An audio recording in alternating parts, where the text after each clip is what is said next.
Good morning, everyone. How are you doing? I hope everyone's doing well. My name is Mr. Luke Evan Brooks.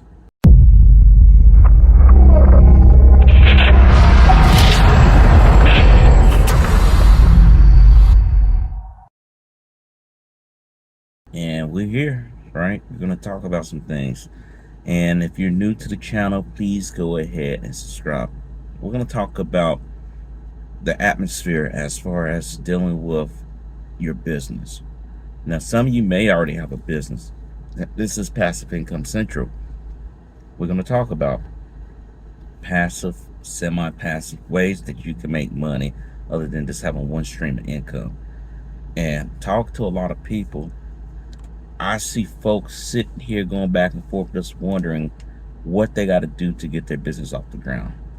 Now, when I started off back in 2018, I thought I was going to do straight affiliate marketing, look straight, going ahead, everything. But it wasn't as easy as I thought. So I tried to jump to another thing thinking it was so easy. And that's not how things work, right? You want to know what you're going to get into. What the best way to do is look at a problem. Look at a problem that you are able to solve. And with your solution, you can be able to sell that solution. I see too many people who jump into this, right? And they don't have a way to solve things, right? They just like, well, I made a lot of money over there, let me do it. But they're not in the problem solution problem of business. They are more into making money and yes, you're gonna make money. That's the overall goal, but you gotta look at how you're gonna help people. That's gonna be your currency right there. How many people can I help with my solution? What do I need to do to reach out to them with the solution? And for me, I started to do things with tier 5. I still do that.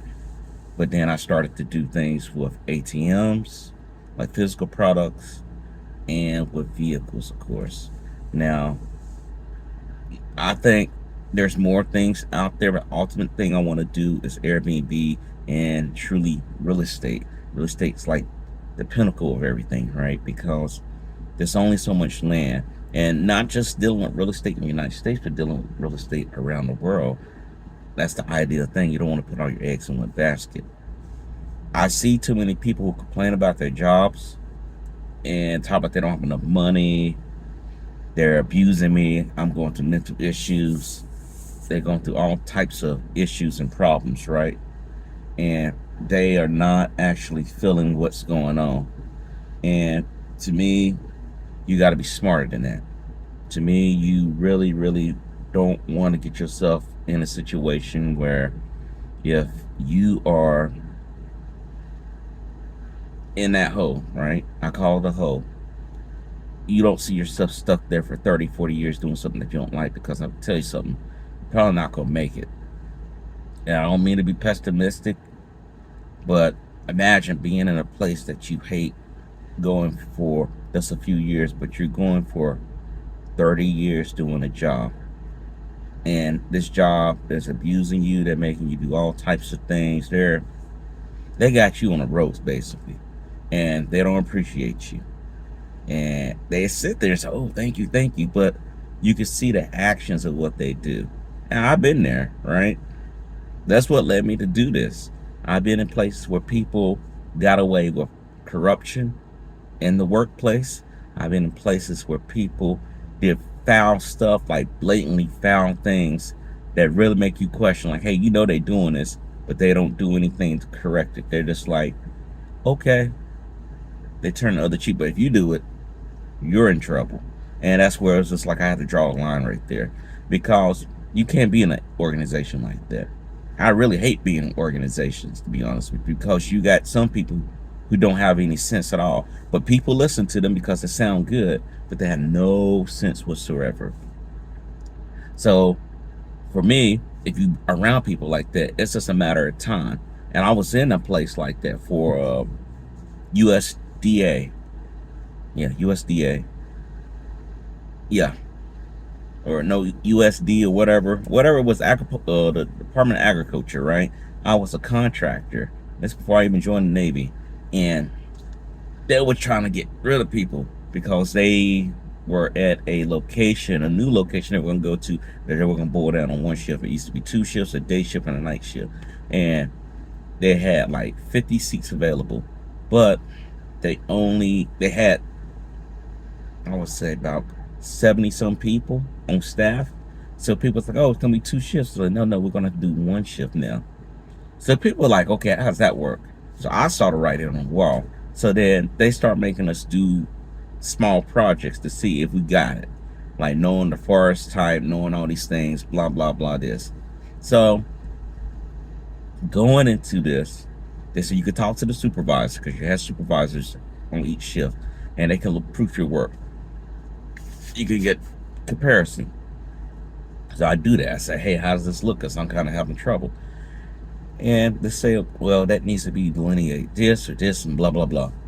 And they had it right, but the head people realized who it came from, which was me. They didn't like that. So then I get pulled into the office and get rolled up, not once but twice. And they said, if you have it again, we're gonna have to lay you off. I said, over a picture, not like something that's gonna end the world, right? But a picture.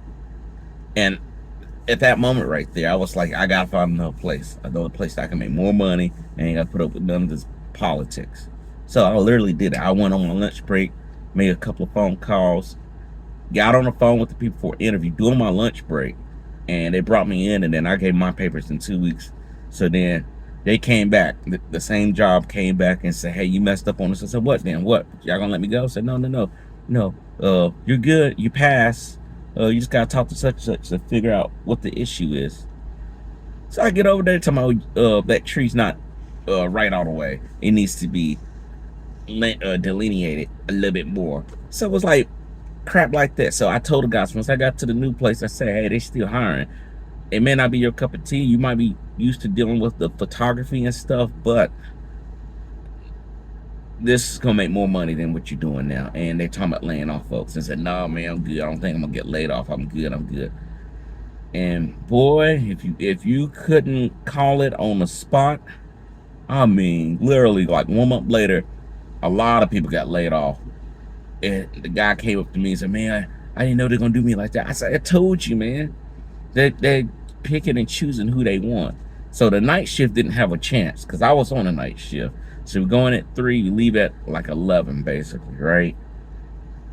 Day shift, you can rub, bump uglies, you can do your thing, politics, kiss butt, if you wanted to do that, which that was never my cup of tea. I was never brought that way. And I think that's the reason why I don't like working in organizations, because I can't see myself kissing someone. But if I like you, I like you. But if you on some crap, I can't sit there and just do that. But the lesson of the story is that you can't rely on one source of income. Because if I would have sat there and just let them do what they were going to do, I was going to get laid off too. It was just a matter of time. They're just looking for justifications. Oh, we're going to lay you off because of all these things. And I hate that.